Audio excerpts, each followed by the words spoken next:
भेड़िया episode 3। चौकीदार से पूरी बात जानने के बाद विजय उससे कहता है, हमसे पहले जो आदमी आया था वो दिखने में कैसा था। चौकीदार याद करते हुए कहता है, साहब हट्टा कट्टा था और बहुत लंबा था। उसके सर पे एक भी बाल नहीं था, मतलब उसने बाल कटा रखे थे। चेहरे पर छोटी छोटी दाढ़ी थी। और हाँ साहब, जब उसने मेरे ऊपर पिस्तौल तानी थी तो हमने देखा था उसके सीधे हाथ पर एक टैटू बना हुआ था। वो टैटू दिखने में तो किसी जानवर का मुंह लग रहा था। चौकीदार की बात सुनकर भीमा एकदम से बोलता है, साहब जैसा टैटू यह आदमी बता रहा है ऐसा टैटू तो हमने हरीश के हाथ पर भी देखा था। विजय भीमा की बात सुनता है और उससे कहता है, एक जैसा टैटू दो बंदों के हाथ पर होना, इसका तो यही मतलब है हमसे पहले जो आदमी यहाँ आया था वो हरीश का कोई बहुत ज़्यादा करीबी इंसान है। चलो भीमा एक बार इस कमरे को चेक करते हैं, अगर हमें कोई भी चीज़ मिली तो हो सकता है इस केस में हमारी कुछ मदद हो जाए। इतना कहने के बाद वो दोनों कमरे में हर तरफ चेकिंग करने लगते हैं। चौकीदार भी उनके साथ उनकी मदद करने लगता है। वो पूरा कमरा छानने लगते हैं। थोड़ी देर बाद इधर उधर ढूंढने के बाद जब वो चौकीदार बैठ के नीचे देखता है तो उसे कोई चीज़ बैठ के नीचे पड़ी हुई दिखाई देती है। दिखने में वो किसी पेपर की तरह लग रही थी। वो चौकीदार अपना हाथ बैठ के नीचे डालता है और उस पेपर जैसी दिखने वाली चीज़ को बाहर निकाल लेता है।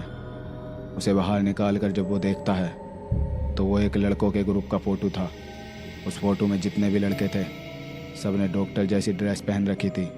वो उस फोटो को देखकर विजय से बोलता है, देखिए साहब हमें एक फ़ोटो मिला है। विजय उसके हाथ से फ़ोटो लेता है और गौर से देखने के बाद कहता है, इस ग्रुप में ये जो बीच में जो खड़ा है ये तो हरीश लग रहा है। दिखाना तो साहब। भीमा उस फोटो को देखता है और एकदम बोलता है, अरे हाँ साहब ये तो हरीश ही है। फिर विजय उस फोटो को चौकीदार को दिखाते हुए कहता है, इस फोटो को गौर से देखो और बताओ जो हमसे पहले यहाँ आया था वो इस फोटो में है। चौकीदार थोड़ी गौर से देखने के बाद कहता है, हाँ साहब ये उल्टे हाथ पे जो हरीश बाबू के बगल में खड़ा है यही तो आया था। चौकीदार की बात सुनकर विजय थोड़ा मुस्कुराता है, क्योंकि अब जाके केस की कुछ कड़ियाँ मिलनी चालू हुई थी। विजय यहाँ कोई सुराग ढूंढने आया था और अब उसे सुराग मिल चुका था। इसलिए वो भीमा से कहता है, भीमा यहाँ जो हम लेने आए थे वो हमें मिल गया है, इसलिए अब यहाँ से चलना चाहिए।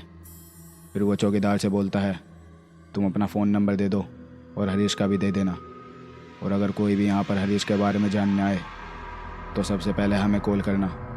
विजय की बात सुनकर चौकीदार अपना और हरीश का नंबर भीमा को दे देता है। नंबर देने के बाद वो कहता है, साहब जाते जाते हमें बस इतना बता दो हरीश बाबू कौन है और अभी वो ठीक तो है ना।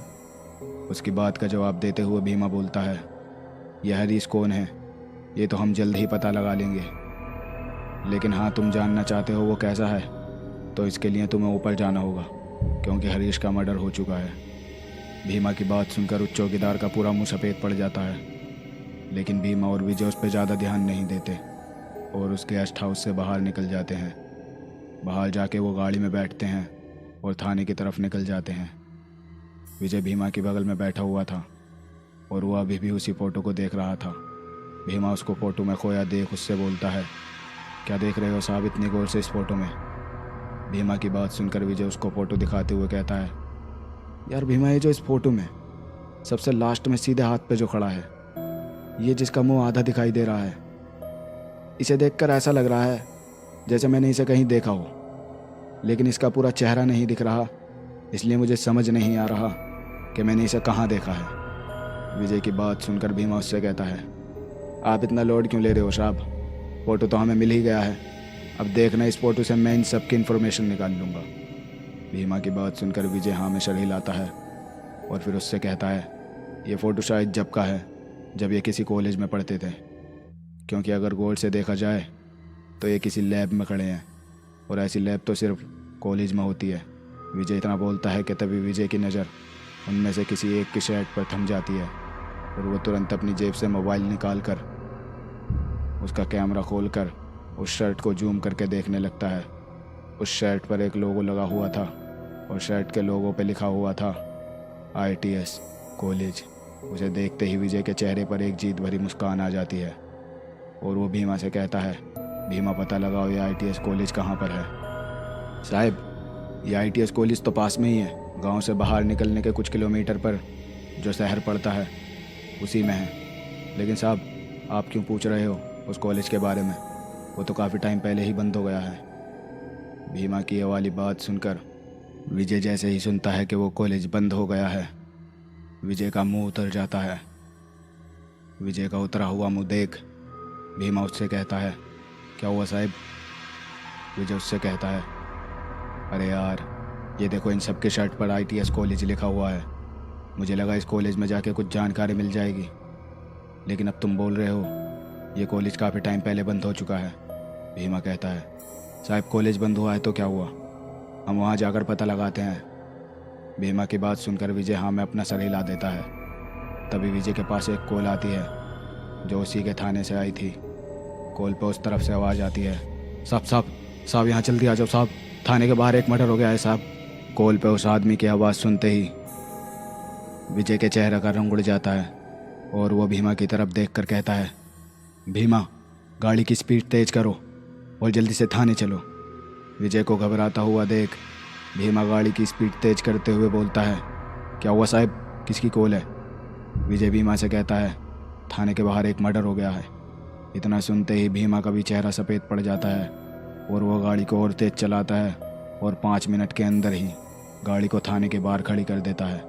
जब वो दोनों वहाँ पहुँचते हैं तो वो देखते हैं थाने के बाहर भीड़ लगी हुई थी, जैसे किसी को घेर कर खड़ी हो। विजय और भीमा भागकर उस भीड़ को हटाते हुए आगे जाते हैं और आगे जाकर जब वो देखते हैं तो उन्हें वहाँ एक लाश दिखाई देती है। उस लाश को देखकर विजय और भीमा शौक हो जाते हैं, क्योंकि इस लाश का भी कुछ ऐसा ही हाल हो चुका था जैसा हरीश की लाश का हुआ था, बल्कि उससे भी बुरा हाल हो चुका था। इसकी गर्दन का मांस उखाड़ लिया गया था, इसका भी पूरा पेट फाड़ दिया गया था और इसका तो हाथ भी काट के अलग कर दिया गया था। उसकी आंखें अभी भी खुली हुई थीं और उसकी आंखों में मरने के बाद भी खौफ दिख रहा था, खौफ उस चीज़ का जिसने उसे मारा था। विजय उस लाश के पास बैठकर उसकी आंख बंद कर देता है और आंख बंद करते ही जैसे वो उसके चेहरे को गौर से देखता है तो एकदम से भीमा से कहता है, भीमा ये तो हरीश का दोस्त है जिसको हमने अभी फ़ोटो में देखा था, वो जो हमसे पहले गेस्ट हाउस गया था। भीमा उसके चेहरे को गौर से देखते हुए कहता है, हाँ साहब ये तो वही है। विजय इस बात को अभी ज़्यादा नहीं खोलता है और वहीं खड़े थाने के स्टाफ से गुस्से में कहता है, थाने के बाहर इतना सब हो गया और तुम कुछ नहीं कर पाए, क्या सो रहे थे तुम लोग? विजय को गुस्से में देख सारे स्टाफ में से किसी ने भी हिम्मत नहीं करी कुछ भी बोलने की। फिर विजय थोड़ा शांत होते हुए कहता है, ये सब हुआ कैसे था, मुझे पूरी बात बताओ। विजय की बात सुनकर एक कांस्टेबल जिसका नाम था राजू, वो कहता है, साहब हम थाने के अंदर काम कर रहे थे कि तभी हमें थाने के बाहर से पहले किसी जानवर के दहाड़ने की आवाज़ सुनाई दी और उसके बाद किसी इंसान के दर्द में चीखने की आवाज़ आते ही हम भागे बाहर की तरफ। जब हम बाहर आए तो यह आदमी यहाँ पड़ा तड़प रहा था और इसके पास खड़ा था एक अजीब जानवर। वो बहुत ही खतरनाक लग रहा था, जैसे कोई भेड़िया अपने 2 पैरों पर खड़ा हो गया हो। साहब हमने उस जानवर पर गोली चलाई, लेकिन वो इतना तेज़ था कि उसके ऊपर एक भी गोली नहीं लग पाई और वो जंगल की तरफ भाग गया। उसके यहाँ से जाते ही हमने एम्बुलेंस को कॉल करी, लेकिन उसके यहाँ आने से पहले ही यह आदमी मर चुका था। राजू की बात सुनकर विजय को उसी गांव वाले की बात याद आती है। उसने भी कुछ ऐसा ही जानवर के बारे में बताया था। उसको इतना याद आते ही विजय भीमा से कहता है, भीमा हमें अभी जंगल के लिए निकलना होगा, इससे पहले कि वो जानवर किसी और को मारे हमें उसे ख़त्म करना होगा। विजय की बात सुनकर भीमा डर जाता है और हकलाते हुए कहता है, साहब अभी तो रात हो चुकी है, रात में जंगल जाना सही नहीं होगा और अब तो जंगल में एक खतरनाक जानवर भी है। भीमा की ऐसी बात सुनकर विजय गुस्से में कहता है, ठीक है तुम यहीं रुको, मैं अकेला ही जा रहा हूँ। फिर विजय राजू की तरफ देखकर कहता है, राजू एक काम करो, इस डेड बॉडी को पोस्टमार्टम के लिए भेज दो और हाँ इसके पास जो कुछ भी मिले, छोटी से छोटी चीज़ भी मिले, उसे भी संभाल के रख लेना। इतना बोलकर विजय गाड़ी लेकर जंगल की तरफ निकलने ही वाला होता है कि तभी भीमा उसे रोकते हुए कहता है, रुको साहब, हम भी आ रहे हैं। इतना बोलकर भीमा भी जाके गाड़ी में बैठ जाता है। विजय फुल स्पीड में गाड़ी को जंगल की तरफ ले जाता है और कुछ ही देर में वो जंगल के बाहर पहुंच जाते हैं। विजय गाड़ी को जंगल के बाहर ही खड़ा करता है और फिर वो दोनों गाड़ी में रखी टॉर्च उठाते हैं और गाड़ी से उतरकर जंगल में जाने लगते हैं। वो जंगल में थोड़ा अंदर जाते हैं कि भीमा डरते हुए टॉर्च की लाइट इधर उधर मारते हुए बोलता है, साहब, इतनी बड़ी जंगल में हम किसी जानवर को कैसे ढूंढेंगे? भीमा को जवाब देते हुए विजय कहता है, जैसे अभी ढूंढ रहे हैं ऐसे ही ढूंढेंगे। साहब, मुझे बहुत डर लग रहा है, चलो ना अभी चलते हैं, हम सुबह आके पूरी जंगल खोज मारेंगे। भीमा को डरता देख विजय कहता है, पुलिस वाले होकर डर रहे हो भीमा, शर्म आनी चाहिए तुम्हें। विजय इतना बोलता है कि तभी उन्हें किसी जानवर के दहाड़ने की आवाज़ सुनाई देती है। वो आवाज़ इतनी डरावनी थी कि भीमा उस आवाज़ को सुनते ही कांपने लगा। लेकिन विजय वो उसी तरफ भागने लगता है जिस तरफ से वो आवाज़ आई थी। विजय को भागता देख भीमा भी उसके पीछे भागने लगता है और भागते भागते ही कहता है, साहब, साहब हमारे लिए रुको, साहब, साहब रुकिए। लेकिन विजय तो बस भागे जा रहा था। भीमा भी फुल स्पीड में भागने लगता है। विजय एक जगह पर जाकर रुकता है। भीमा भी उसी के पास पहुंच जाता है।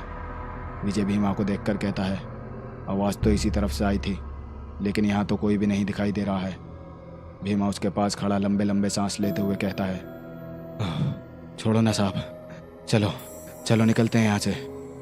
भीमा को हाफता और डरता हुआ देख विजय उससे कहता है, भीमा तुम एक काम करो, यहीं इन झाड़ियों में छुपकर थोड़ा सांस ले लो और मैं थोड़ा आगे देख कर आता हूँ। भीमा को विजय की बात ठीक लगती है और वो वहीं झाड़ियों में छुपकर बैठ जाता है। फिर विजय थोड़ा और आगे जाता है लेकिन उसे कोई भी दिखाई नहीं देता है। तभी विजय को भीमा की चीख सुनाई देती है। भीमा की चीख सुनकर विजय वापस उसी तरफ भागता है जिस तरफ वो भीमा को छोड़कर आया था। और जब वो वहाँ जाकर देखता है तो उसको वहाँ जो दिखाई देता है उसे देखकर उसकी रूह कांप जाती है।